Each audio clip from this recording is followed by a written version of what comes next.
Sandhan. All Gujarat Integrated Classroom.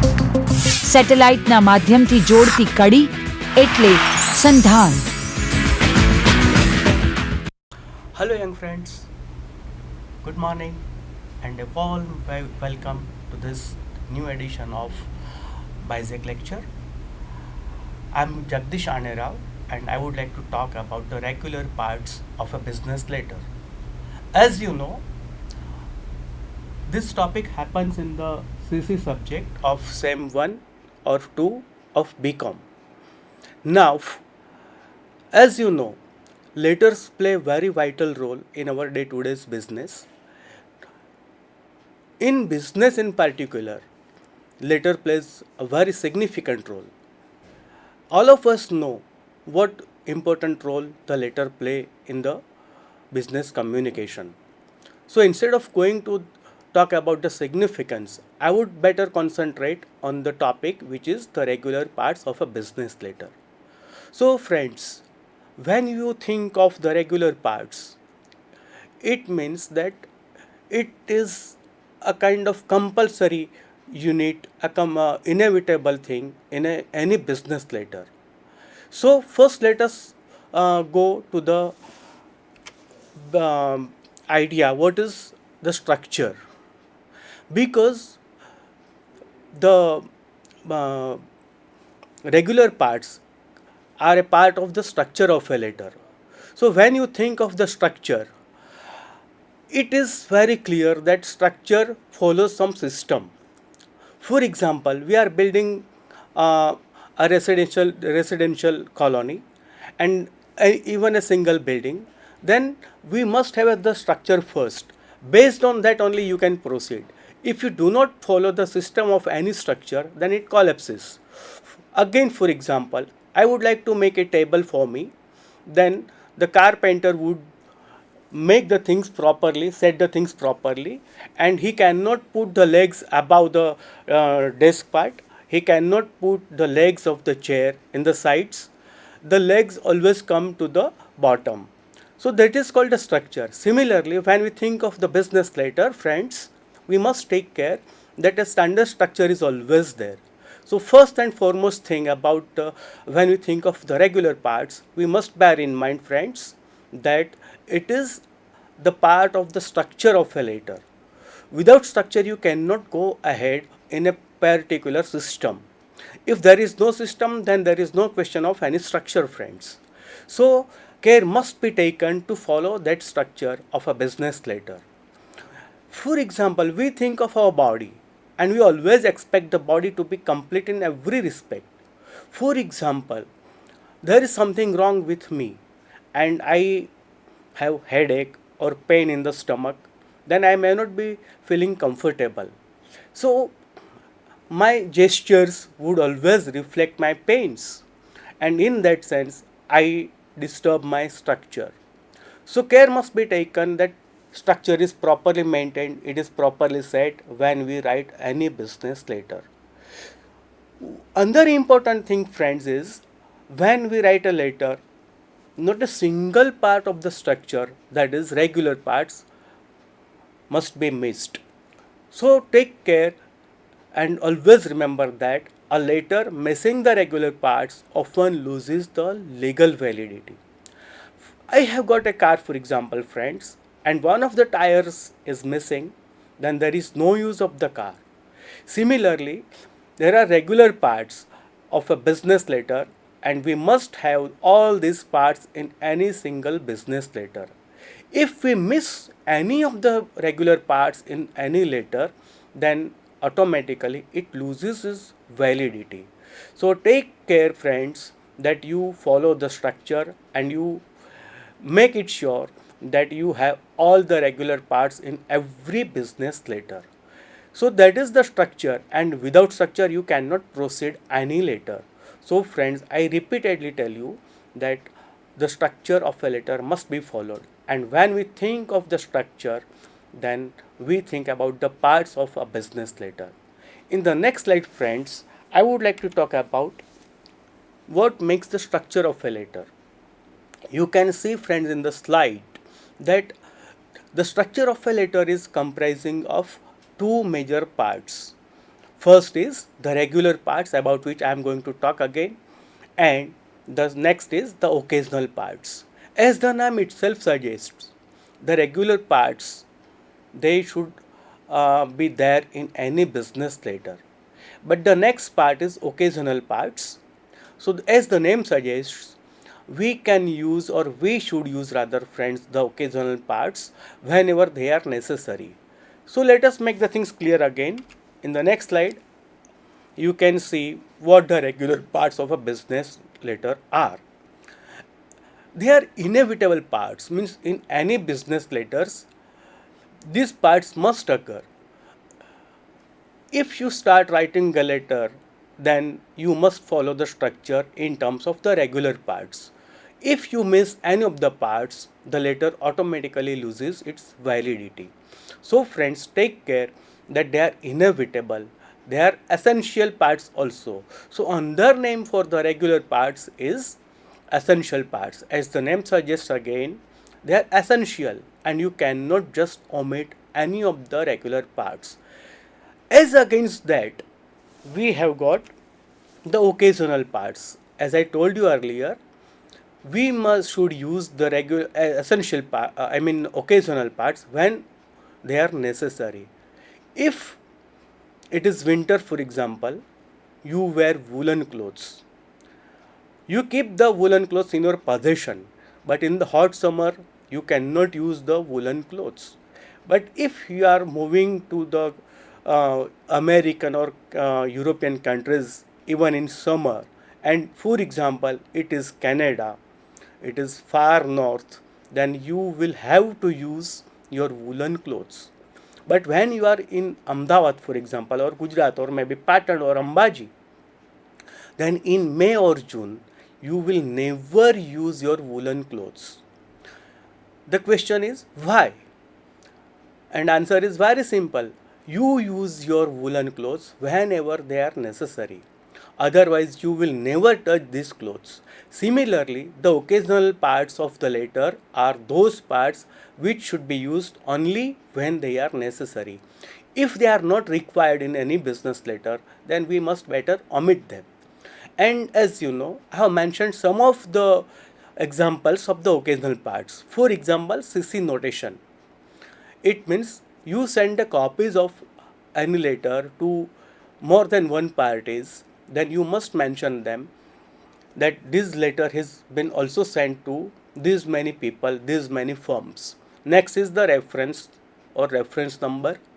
If you follow the pattern of outward and inward register, then you always give some number at the top of the letter, and that is reference number.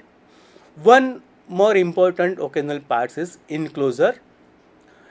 When you attach some documents or other papers which are related to the paper a letter you are writing, you put the occasional part of enclosure.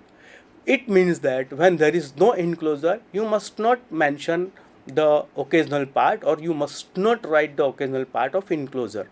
So friends, these are the occasional parts, and there may be a number of others also.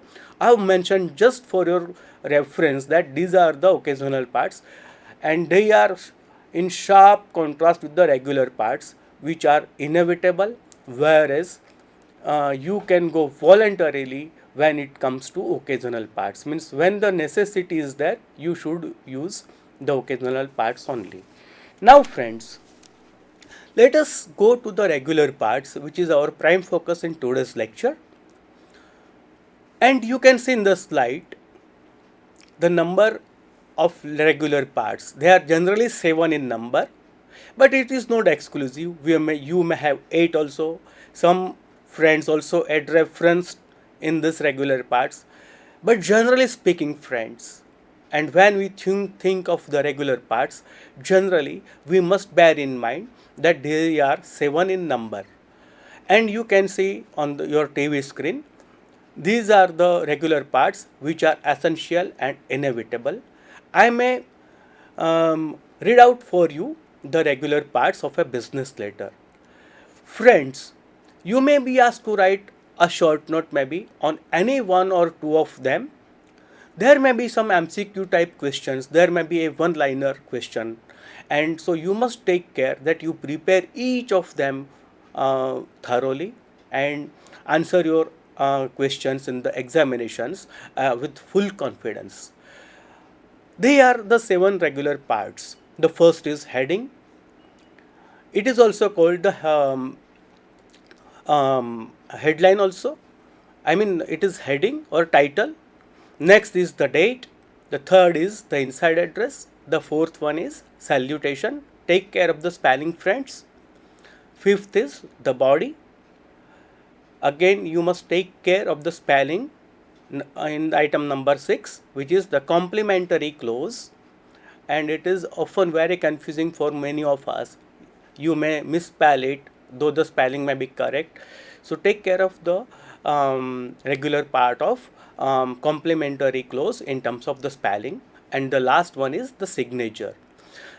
In any case, I think we must bear in mind and we must remember all these 7 parts of a business letter, which are titled as the regular parts. So these are the 7 regular parts. They are regular parts, it means they are inevitable. They are also, in a way, you must write it essentially in all the business letters. Now, I would like to go to one each of them individually. So, let us go to the first regular part, which is the heading.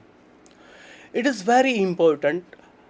If you think of a king and you can identify the king from any distance because of his crown. As the crown decorates the king, as the crown is the identity of the king, similarly, the heading is the crown of the letter, and obviously, as the crown is placed on the head, similarly, the letter his head is printed at the top of the letter. So the heading gives you the identity of the firm which is writing the letter. Now, what are the details or what is actually the heading?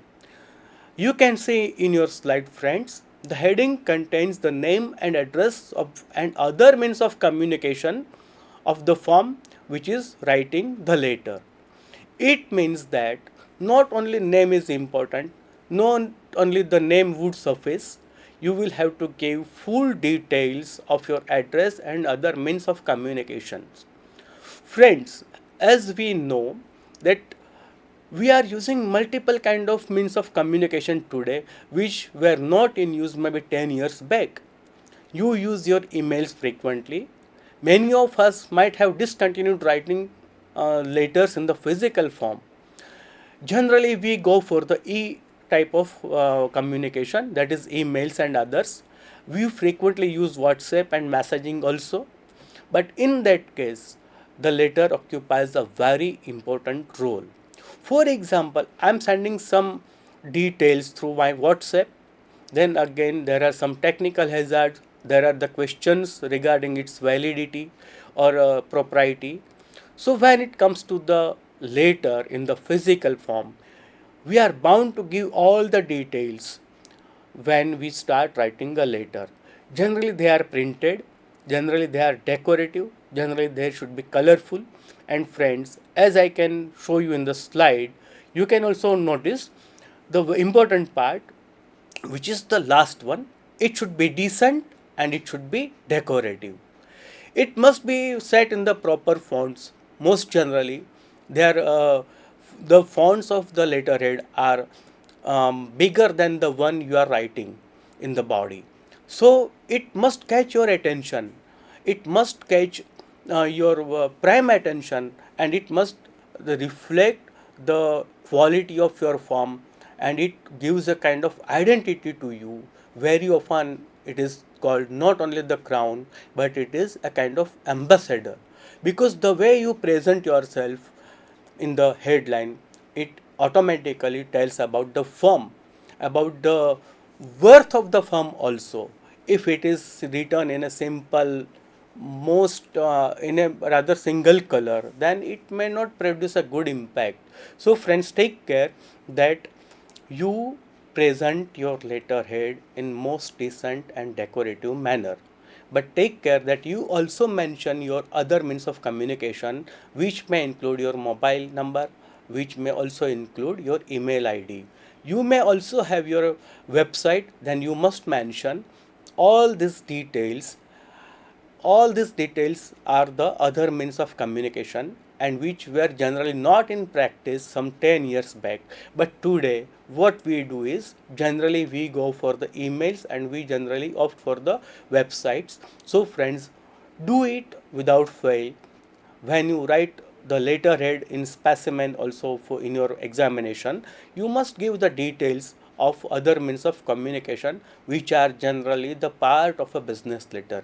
Very often, instead of writing a letter in the physical form, we opt for the emails in which also you are supposed to get the details of your other means of communication, which is email ID.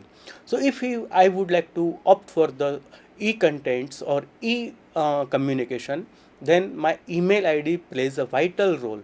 Similarly, I can send the emails only to those forms which are having their websites or maybe the email IDs. So this these details also play the vital role in terms of the heading.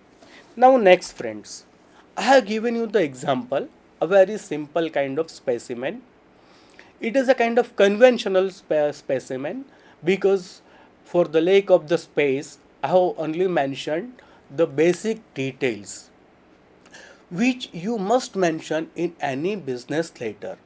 So, starting with the heading, starting with the name of the firm, you proceed to give your address and it must end with the pin. So, you can see the sequence, the name of the firm. I may read it out for you. Sri Ganesh Traders, that is the name of the firm. Now, we are starting the address and go in a proper logical sequence which are preferred by the postman, so it may avoid any confusion, friends. So next is the address